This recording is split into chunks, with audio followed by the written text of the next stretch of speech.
This year, we actually achieved number 2 nationally, number 4 globally in sustainability ranking. Sustainability really needs to be a part of how we think and how we solve problems. I started as the Sustainable Development Goals Project Officer actually at Griffith University. I could answer that question, but I better not.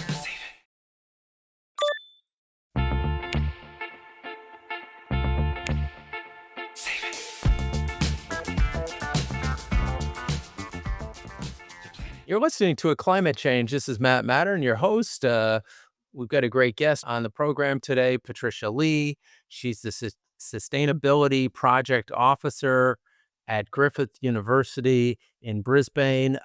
Looking forward to our conversation. Thank you, Patricia, for being on the show. Thank you so much, Matt, for having me. I feel very honored to be in your show. I've been listening to it and I've heard about all of your guests, so I feel very honored. Thank you for having me. Well, great to have you. I always like to start off the program talking about how the guest has gotten into the environmental movement and what their path was. So we'll start there. What led you, Patricia, to doing work in the environmental movement? It's always my favorite question and the easiest one to answer. I think that it obviously was my passion for nature and really my passion for education as well. So when I was little, you're gonna probably laugh about this, but one of the first movies I that really stuck to my mind was Free Willy. So I remember being very moved by the movie and loved orcas, killer whales. And that really stayed with me. And obviously the movie made me realize the importance of conservation, will led me to realize the importance of the environment. And I grew up in Mexico, so in a very beautiful city in Mexico. So it was really all about nature and the forests and everything. And my mom raised me to be really aware of the importance of respecting nature. And I think my culture also really formed me in that way. So it was just easy for me. It was an easy decision going into environment and education in general. It was always there. So, yeah. Oh, that's a great story. Tell us then what was the first kind of professional step or um, a step along your educational path towards doing work in this field. Yeah, yeah. So my background is quite multidisciplinary. So I started by having my BA is international relations, actually, so political science. And then I went into business. And then doing that, I was in Vancouver, Canada, studying international business. And then living in Canada, obviously, opened the doors to this new sort of culture where it was very, very focused and inspired on nature. And I really wanted a change in my career. I didn't really see myself staying in politics or political science or business. And I just was looking for the next step. And so that took me to doing my master's in environmental science, which I came to Australia to do. And that's how what I've been doing after that. I really got into sustainable practice. So I did a diploma in sustainable practice. And that journey really taught me that, no matter the discipline, I really, really was very much into education still. So, so I think at the end of the day, I really think that one of the most powerful tools to create meaningful change, environmental and social change, is education. And so that really took me to a different path in my career. And now I'm working in the education sector. And yeah, so with that's been the journey. Yeah. Well, I saw you worked at Plastic Oceans Australasia. What were you doing at that organization?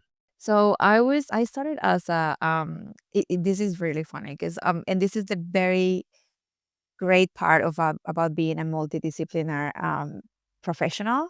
So I actually went into Plastic Oceans as a communications and marketing manager. And the reason why I started like that is because I had been doing work. I started with government, then I went into industry, then I went into non-for-profits. And so Plastic Oceans being a non-for-profit really, really caught my eye because of the mission. They have a beautiful, so behind that organization, they have an amazing documentary called A Plastic Ocean. And that really stuck with me again, right? So the power of film, I guess. But yeah, that really stuck with me, and then learning more about what they were doing, and understanding that we're an international not for profit really took me to get into that a little bit more. And I had been doing back then some work for the Sustainable Solutions Network, and being in there in that organization was really what took me into this whole thing of sustainability in general.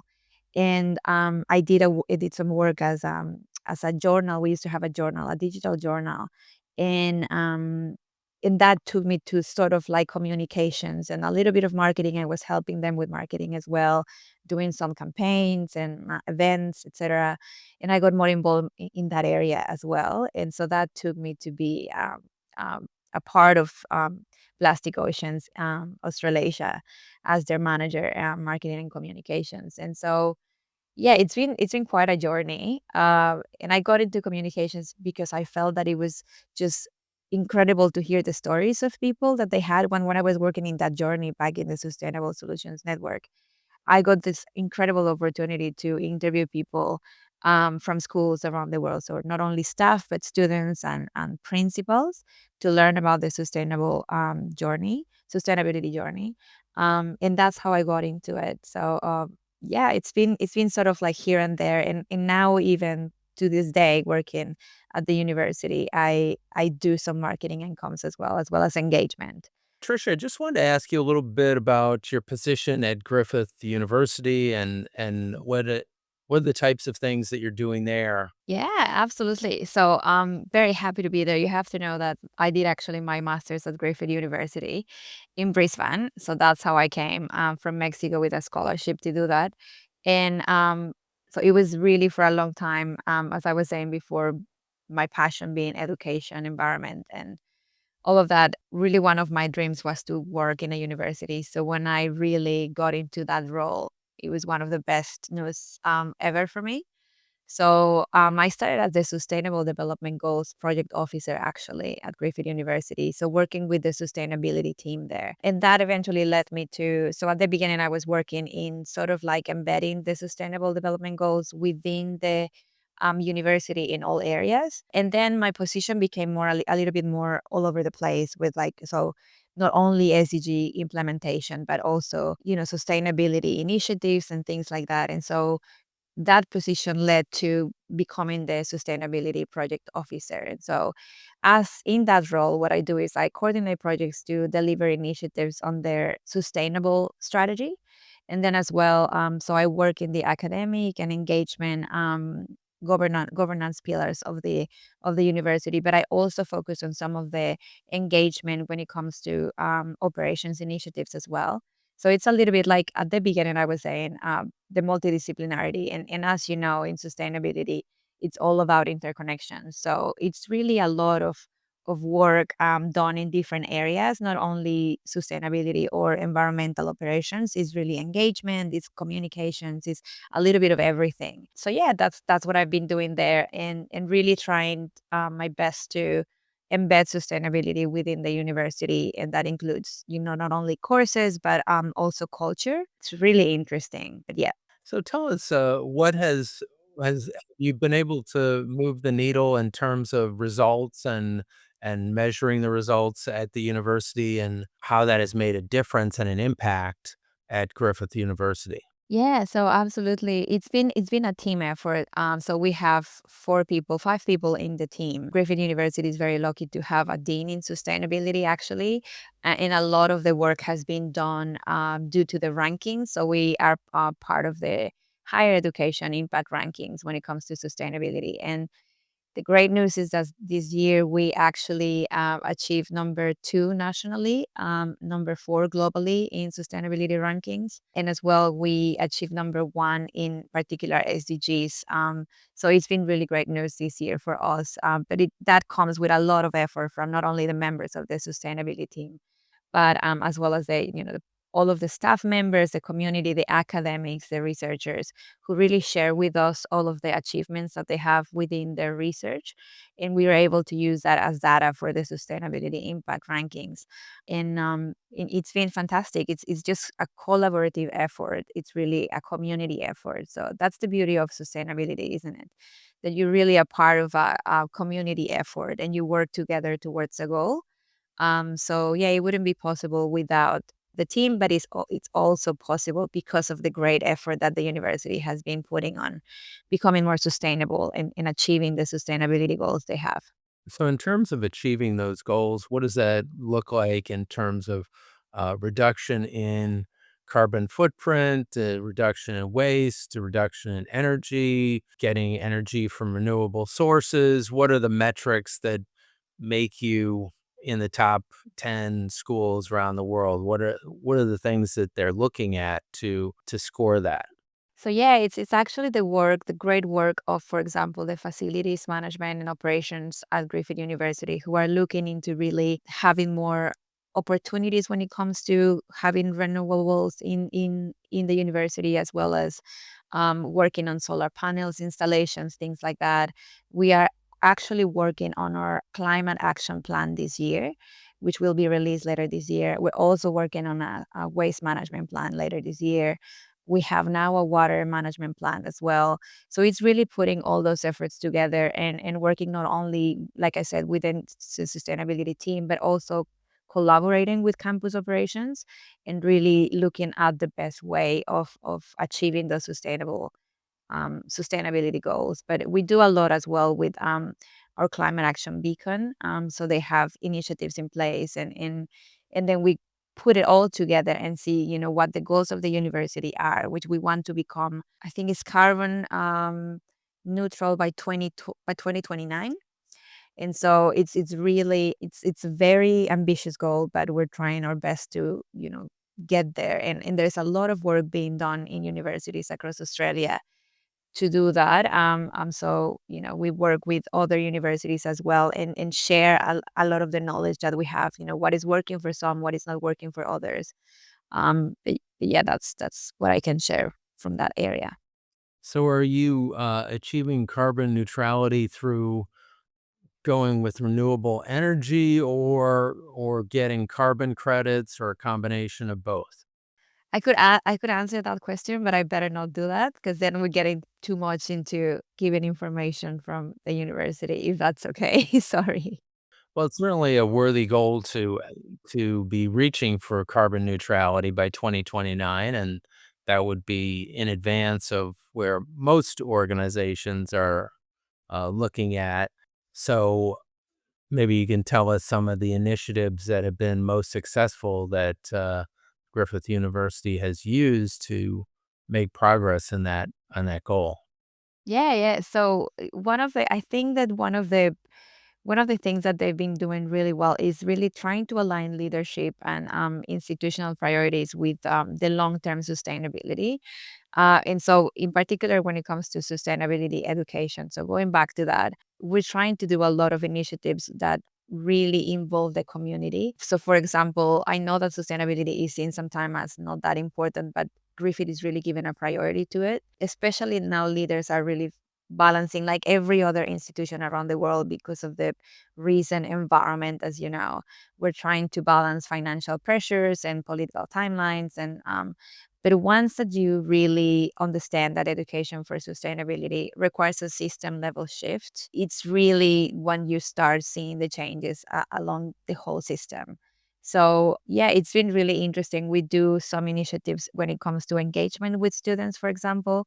We're trying to embed sustainability in the curriculum so that we do a lot of work with the academics in that area.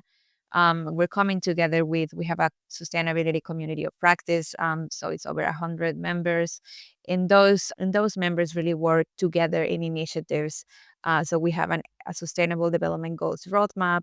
And that plan is actually sort of like the leading document that is taking us to bring all these initiatives together and see in different areas and different schools what are the initiatives that we need to implement to really engage students and staff in sustainability. So a lot of that is is really education for sustainability. As you know, we all have different positions within the university. So it's not really a priority for all of the roles, but it's really important that we are in the same sort of place when it comes to aligning the goals of the university when it comes to sustainability and understanding why that is important.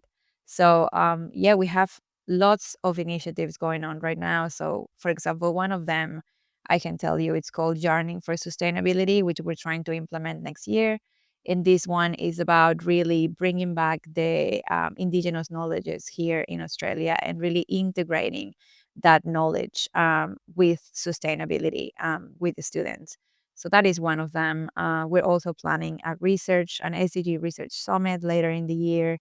We're having a waste management campaign. We're trying to really get involved with students, which, by the way, right now is not easy. Our students are really busy. They're really having a different priorities and balancing different things. A lot of our students work full part time, so that's really interesting as well. So engagement, it's sometimes challenging, but I think we're doing pretty good, and we're really lucky to have professional staff and academics also trying to work with us to achieve that.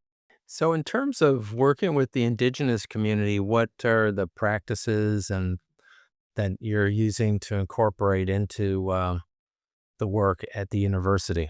So Griffith University has a DVCI, a Deputy Vice Chancellor in Indigenous, and so they have a special team that is really working, and that work actually started before sustainability started to be embedded in the university.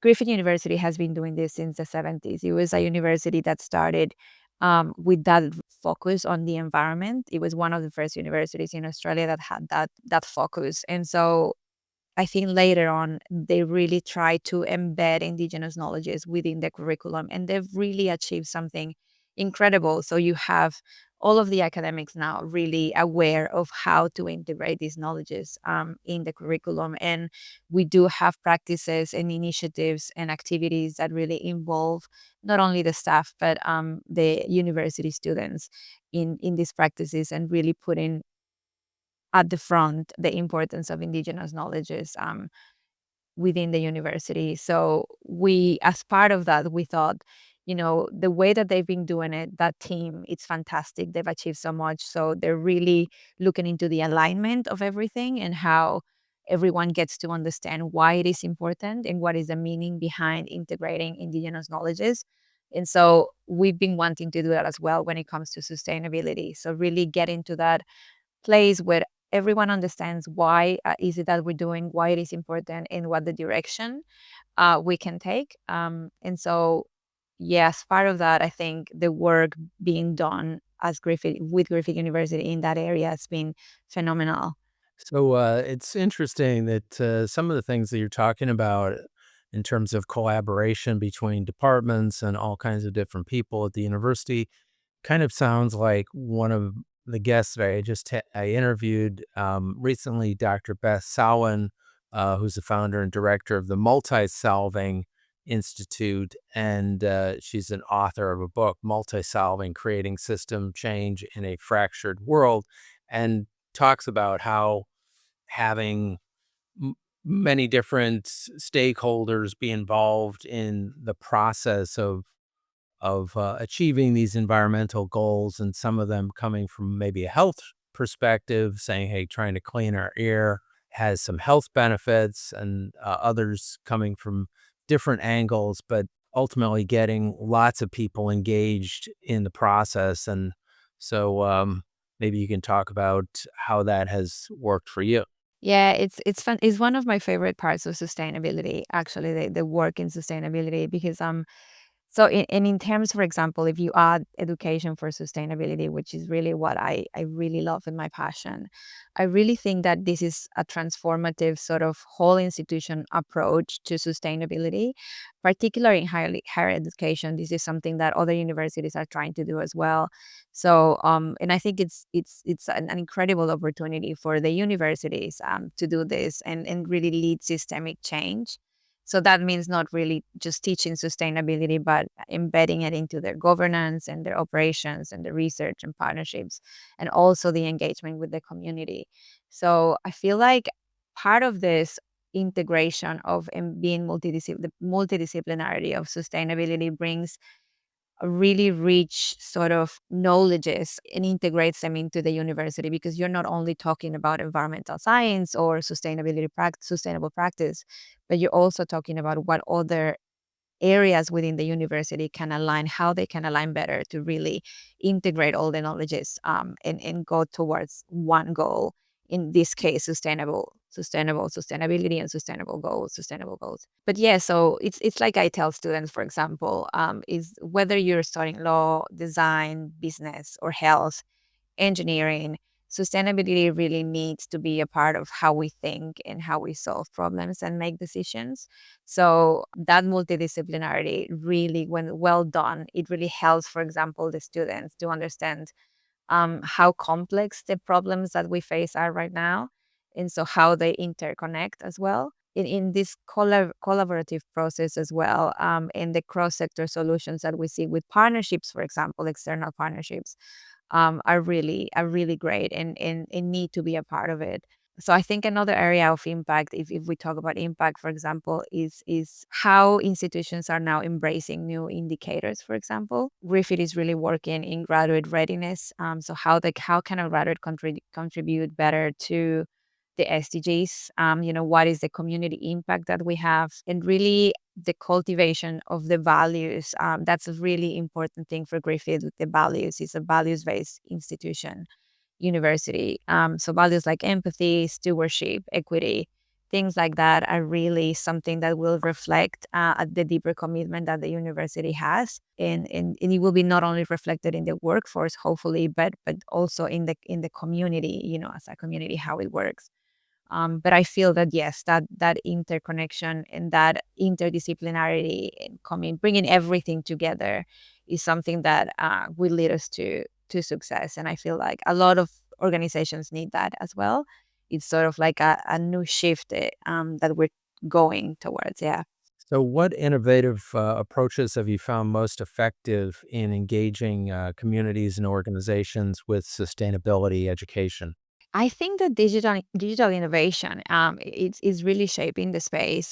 What excites me the most is really the use of technology, not just for the content delivery, obviously, but like for connection and co-creation, which is really important in sustainability. And really also global learning exchanges for students. That's another important part of the process. So we're really seeing networks of students that are working together cross borders, really, to support one another in terms of achieving that kind of global citizenship, and learning more about systems thinking. And it's exactly what we need more of, in my opinion, at least. I think that we see growing momentum as well behind student-led and community partner sustainability initiatives, which often really serve as powerful living laboratories for change. So that's another thing that we're looking at, really working in a university and making it a living laboratory where students can work in initiatives and projects, and treat them as a real world challenges and how they would do it in the real world setting. So these spaces really allow students to experiential learning, and really share leadership, and really experiencing innovation from the ground up, which can often spark change faster than top down models, for example. But yeah, I feel like thinking about, again, education for sustainability is really thinking about culture. So it's really about thinking how we are defining knowledge, how we learn from, who we learn from, and what we kind of world we are really working together to build. But I think, yeah, I think that's where real transformation happens. That I think it's what I believe the best the im- the most important impact will be made. Yeah. So, you've had experience in both business and environmental sustainability. How do you think businesses can better integrate sustainability practices through education? That's such an important question, and it's a long one. So yeah, business has an incredible potential to be a force for change, as we all know. But I believe it really requires a shift in the mindset, and I think that's when education becomes really a big big part of it. In my experience, one of the most effective ways that businesses can integrate sustainability is by embedding learning into the culture of the organization. Again, just like the university. So it's not really just a one off training session and really educating staff members about sustainability, but it's really a long, ongoing process of really reflecting and coming together to upskill and allow focus, future focus thinking. So education, I think, helps businesses move from a reactive or let's say compliance based approach to a strategic and values driven one. So that's something that we're looking into as a university. So, for example, in the Griffith Business School, they really have succeeded in integrated the sustainable development goals and embedding sustainability in it. So now you will have students, for example, coming out of business degrees that know exactly what the SDGs are and what the focus of the SDGs are and why they're important. So I feel like going back to businesses, when you really as a business work to make sustainability part of internal professional development. So staff across departments, not just ESG or not just sustainability roles, when they are empowered with the knowledge and the tools that they need to make the decisions that consider not only social but environmental and economic impacts, that's when really the innovation starts and when businesses begin to think systemically in understanding their role within a bigger picture. Okay. So, what are some of the biggest challenges you've encountered in promoting education, sustainability, and how have you overcome them? Yes, so it's not an easy one to answer to just because, yes, there's, as in anything else, there's a lot of challenges when it comes to implementing sustainability and embedding sustainability. But I think one of the biggest challenges, in my opinion, is again aligning leadership and institutional priorities with the big long term vision of sustainability. Yes, so I think often sustainability, like I said before, is seen as important but not really urgent, which in this case it is, especially when leaders are balancing different priorities.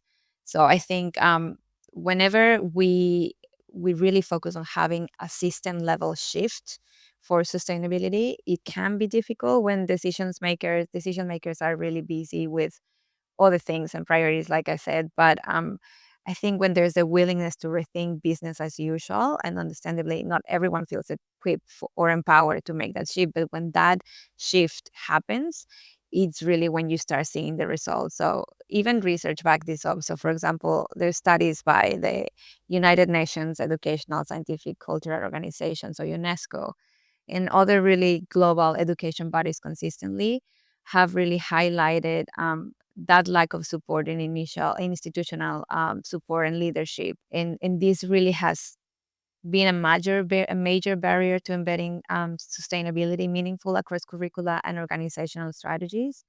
So I think that for overcoming challenges like this is really essential to frame sustainability not as an add-on, but just as something that supports core institutional goals. So whether that's innovation or if it's student engagement or reputation or long-term resilience, I think really focusing on sharing language and shared value, helping leadership teams see how sustainability education contributes to the bigger picture is really a major step towards achieving sustainability.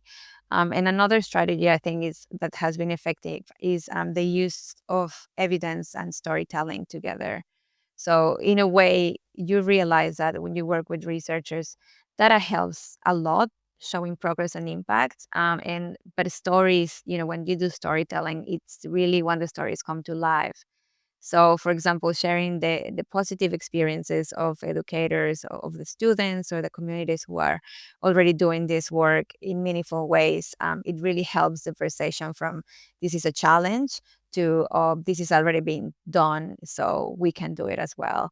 So, but I really think that patience and persistence are key.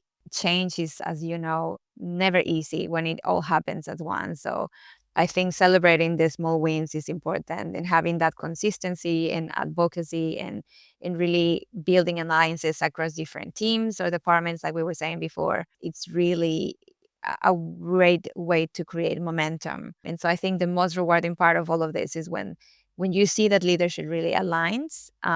that's when the commitment really creates all the ripple effect across the entire organization or businesses, depending on where you are.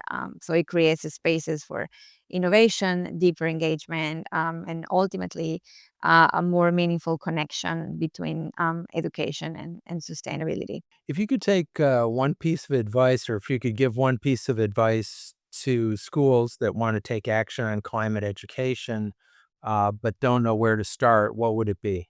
I think the first one would be start with what you have, where you are, and find your champions, and really focus on what matters to your learners. So you don't really need to wait for a perfect curriculum or leadership support, like we were saying before, to begin waving sustainability into your area of teach or your teaching. It's really some of the most impactful sustainability education I've seen from passionate educators. It's been really how they work together with very limited resources, but with a really deep commitment to empower their students. And then the students actually are the ones that start advocating for sustainability. So, in communities, for example, with schools, if we talk about elementary schools, when sustainability isn't yet a priority, I think it helps connect the learning to the local issues and lived experiences. So again, storytelling. So sustainability isn't just about, what we see in the media. So polar bears and global treaties is it's really about things that matter to all of us. So it's about food, water, transport, housing, health, justice. It's really about how we live, what we value, and what kind of future we want to see. So if students can really see how these ideas relate to their community, to their culture and their daily lives, I think engagement naturally flows. And another piece of advice is embedding sustainability across what you are already teaching. So you don't really have to create something new, because sustainability really links beautifully with science, with geography, with history, with literature, and even maths and the arts. We have students in arts right now in the university who are doing their thesis on sustainability, and they, there's students that are working in theater with sustainability, which is put in plays that really sort of show how the society is willing to move towards sustainability, things like that. And so it's really about perspective and bringing system thinking and ethical reflection and really world problem solving skills to the students. And the last one would be understanding that teachers are not alone. Like there's really a growing global community of educators that are committing to sustainability, and there, are open resources, toolkits offered by universities around the world, and networks out there as well that are keen to support other teachers. So I think, yeah, that those would be my recommendations or the advice that I could give. But also don't underestimate your influence. Like even small actions that you do, asking different questions, introducing new lens, inviting students to imagine alternative futures, can really spark transformation within schools. Teachers, they have such a beautiful, fantastic role because they can really be the spark that helps students see themselves as someone who care about the world and really act with purpose. I think that's the heart actually of environmental sustainability and education for sustainability. So we all know sustainability is crucial, but what's one small action that you think people normally overlook that could actually have a big impact on our planet? Look, sustainability, as you know, it has so many definitions. We could define it as they have defined it, like the UN has defined it. But I think sustainability means something different from all of us, for all of us. And I think you are the one that is going to define how sustainable you are. So if you think about really going through your day and understanding the impact that you have in all your actions, right? And it's really, like I was saying before, it's about having empathy and really thinking and reflecting on who you are and what you're doing towards achieving the goals that we want to achieve for the planet. I think it's just really looking at that, like looking at all of your actions, like, is it really, are you having an impact? In what way your impact is affecting others? And it's really about the values and thinking of, what it's not only you that lives in the planet is also on so many other people and so many other cultures that are also going, in taking care of the. Sorry, I want to start that over again. Yes, so I was saying I feel like if we reflect on what we do and how we do it and the impact of our actions, that's when you realize, okay, so I am having an impact bigger than just my life. It's other lives as well that you put in there.